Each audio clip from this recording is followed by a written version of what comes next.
ओम श्री साईनाथ नाथाय नमः। सभी श्रोताओं को मेरा प्रणाम एवं हार्दिक अभिनंदन। मित्रों, श्री साई अमृत विचार की श्रृंखला में आज बात करेंगे अंधेरे की। दोस्तों, जब भी जीवन में ऐसा महसूस हो कि चारों ओर अंधेरा है, तब ये समझना चाहिए कि उजाला हमारे आसपास ही है। साईं का सानिध्य ही जिंदगी के सारे विकार दूर कर देता है। यदा कदा जब मनुष्य अपने दोष समझने के लिए तैयार नहीं होता था, तब बाबा सजीव उदाहरणों के जरिए उसकी भ्रष्टमति को ठिकाने पर लाते थे। आज भी लाते हैं। बुरी संगत से अच्छाई की ओर गमन भी तो एक अच्छी सुबह का सूचक ही है ना। बाबा का मानना रहा है कि सुख दुख हमेशा साथ साथ चलते हैं। हम दुखों से, तकलीफों से मुंह नहीं मोड़ सकते। यदि हम उनके आगे नतमस्तक होते हैं, तब परेशानियां और भी बढ़ती हैं। इसलिए उनका मुकाबला करना ही सबसे बेहतर विकल्प होता है। आंख मूंद लेने से समस्याएं ओझल नहीं होती। यह भ्रम हमें अपने अंदर से निकालना होगा। समस्याओं की आंख में आंख डालकर उन्हें ललकारना है, उनसे पार पाना है। सोते रहने से कभी सवेरे का भाव पैदा नहीं हो सकता। मनुष्य इसलिए सोता है ताकि अगली सुबह वह तरोताजा होकर उठे और एक नई सोच के साथ अपने अगले कर्म को सार्थक कर सके। तन मन की शांति के लिए निद्रा आवश्यक है, लेकिन हमें अपने संकल्प को नहीं सुलाना है।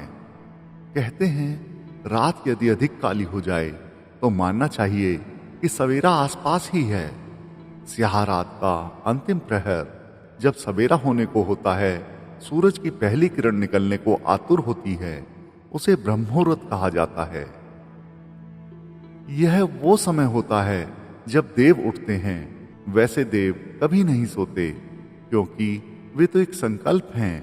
वे ऊर्जा हैं जो कभी समाप्त नहीं होती। जैसे कभी सूर्य नहीं ढलता, वो सिर्फ पृथ्वी के घूमने पर हमारी आंखों से ओझल हो जाता है। वो तो अपनी जगह स्थिर है। चक्कर तो पृथ्वी लगा रही है ताकि हम अंधेरे का अनुभव कर सकें। रोशनी लुप्त होने पर हमें कैसा महसूस होता है, उसका आकलन कर सकें। ठीक उसी प्रकार देव कभी सोते नहीं हैं। देव के मायने हमारी ऊर्जा से है, सकारात्मक सोच से है, हमारे संकल्पों से है। साईं इन्हीं सब चीजों का पराये हैं। सरल भाषा में समझें तो ब्रह्म और भ्रम दोनों मिलते जुलते शब्द हैं। ब्रह्म मुहूर्त में जब सूर्य की पहली किरण फूटती है, तो वो हमारे सारे भ्रम दूर कर देती है।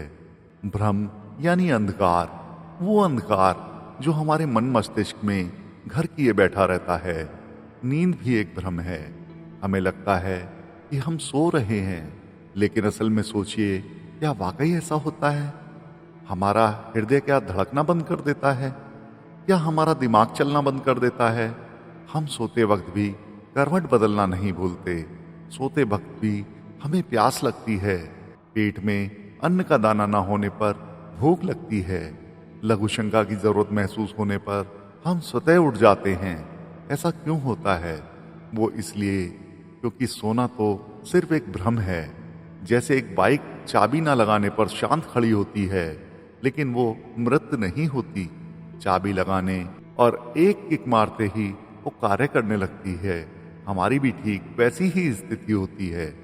हम सोने से पहले दिमाग से चाबी निकालकर बाहर रख देते हैं। चाबी निकलते ही हमारा मन मस्तिष्क शांत हो जाता है।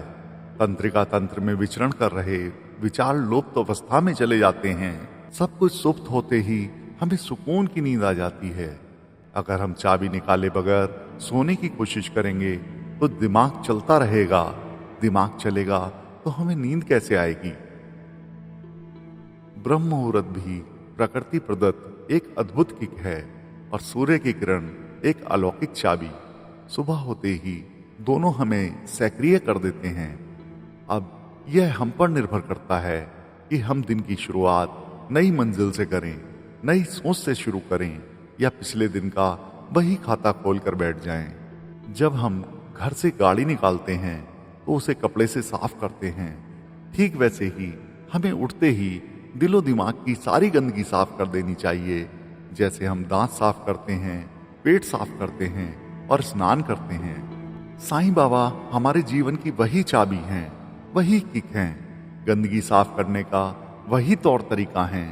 प्रातःकाल उनके स्मरण मात्र से ही सारे प्रयोजन अच्छे तरीके से होते चले जाते हैं। बाबा के साथी थे परम भक्त तात्या कोते पाटिल और भक्त म्यालसापति। म्यालसापति बाबा के पहले भक्त थे। तीनों एक साथ सोते थे।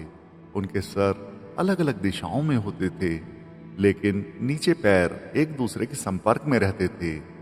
तात्या 14 वर्षों तक अपने माता पिता को घर पर छोड़कर मस्जिद में निवास करते रहे, लेकिन बाद में जब उनके पिता की मृत्यु हुई तो बाबा ने उन्हें स्वयं वापस घर भेजा ताकि वे अपनी पारिवारिक जिम्मेदारियों का निर्वहन कर सकें। वे ऐसा क्यों करते थे? कुछ रहस्य गूढ़ होते हैं, जैसे ब्रह्मांड। कुछ रहस्य ईश्वर हमें खुद बताना नहीं चाहता, क्योंकि सारे रहस्य खुलने के बाद जीवन का रोमांच खत्म हो जाएगा। आगे करने को कुछ नहीं बचेगा। नीरसता अंदर घर कर जाएगी। जब कुछ नया नहीं बचेगा तो सब कुछ पुरानी बातों और चीजों के लिए क्यों जिया जाए। हम ईश्वर की स्तुति करते हैं, मंत्रोच्चारण करते हैं, भजन गाते हैं, अलग अलग तौर तरीकों, अपने अपने रीति रिवाजों, परंपराओं, संस्कृति, भाषा, बोली आदि के मुताबिक ऊपर वाले से प्रार्थना करते हैं। तरीके सबके अलग अलग होते हैं, लेकिन मंशा केवल एक ईश्वर या खुदा या गॉड हमारे जीवन में हमेशा खुशियां लाते हैं और परेशानियों से उबारते रहें और अच्छे कर्म की प्रेरणा प्रदान करें। ऐसी प्रार्थना में हर बार कुछ ना कुछ नया होता है। हमें नहीं पता होता कि आगे क्या होने वाला है। यह रहस्य हमें जीवित रखता है।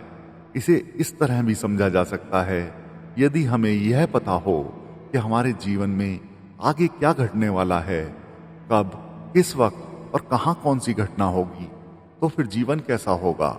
हमें पता हो कि फला दिन, फला जगह और फला वक्त हमारे प्राण पखेरु उड़ जाएंगे, तो क्या हमारे जीवन में कोई खुशी बचेगी?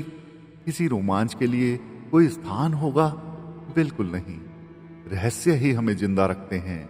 हम प्रार्थना ही इसीलिए करते हैं क्योंकि हमें नहीं मालूम होता कि आगे क्या होने वाला है। हाँ, लेकिन हमें यह अवश्य पता होता है कि आगे कुछ होने वाला जरूर है।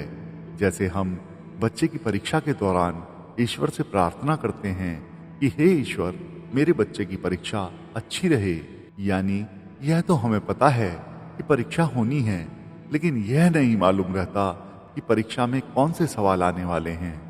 बाबा और उनके भक्त तात्या तथा म्यालसापति के तीनों अलग अलग दिशाओं में सिर रखकर, जबकि पैर एक दूसरे के संपर्क में रखकर सोना इसी रहस्य का एक हिस्सा है। बाबा का संदेश निश्चय ही यही होगा कि वे और उनके भक्त अलग अलग दिशाओं में सिर रखकर अवश्य सो रहे हैं, लेकिन जो एक दिशा खाली बचती है वो इसलिए ताकि जीवन में एक रहस्य बरकरार रहे। यानी 3 दिशाओं में क्या है, तीनों ने खोज लिया, लेकिन एक रिक्त पड़ी दिशा का रहस्य खोजना बाकी है। पैर से पैर संपर्क रखते हुए सोने का तात्पर्य यही होगा कि दैनिक जीवन में हम, हमारा घर परिवार, मित्र और सगे संबंधी भले ही अलग अलग दिशाओं में कार्यशील हों, अग्रशील हों, चलायमान हों, लेकिन हमें संपर्क नहीं तोड़ना। रिश्तों का स्पर्श हमेशा बनाए रखना है। यही संपर्क और एकजुटता हमें नई रहस्यों से पर्दा उठाने की ऊर्जा और शक्ति देती है। बाबा को रोज सुबह तात्या हिलाकर उठाते थे।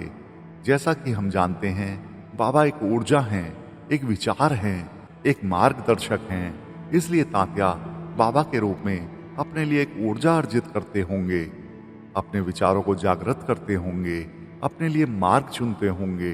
ठीक वैसे ही हमें भी सुबह उठते ही अपने मन मस्तिष्क को हिला हिलाकर जगाना होगा। बाबा के उठने के साथ ही म्यालसापति और तात्या अपने अपने घर चले जाते थे। उस वक्त मस्जिद में किसी को प्रवेश की अनुमति नहीं होती थी। बाबा उठने के बाद सबसे पहले धूनी की तरफ मुख करके बैठते थे, कुछ बुदबुदाते थे, हवाओं में कुछ इशारे करते थे। कोई समझ नहीं पाता था कि उनके इशारे किसके लिए हैं। वे किससे बात कर रहे हैं। यह एक रहस्य था जो उन्हें आनंद प्रदान करता था। हम भी जब सुबह उठकर सूर्य देवता को जल चढ़ाते हैं, ईश्वर की आराधना में मंत्रोच्चार और भजन करते हैं, उस वक्त किसी भी नन्हे बच्चे के लिए हम अजूबा सा प्रतीत होते हैं। वो सोचता है कि यह क्या हो रहा है। ठीक वैसे ही स्थिति इंसान की होती है। एक बच्चे सी उसे नहीं पता होता कि ईश्वर की लीला किस प्रयोजन के लिए है, लेकिन हम इतना अवश्य जानते हैं कि ईश्वर जो भी करता है या कर रहा है वो मानव कल्याण के लिए है।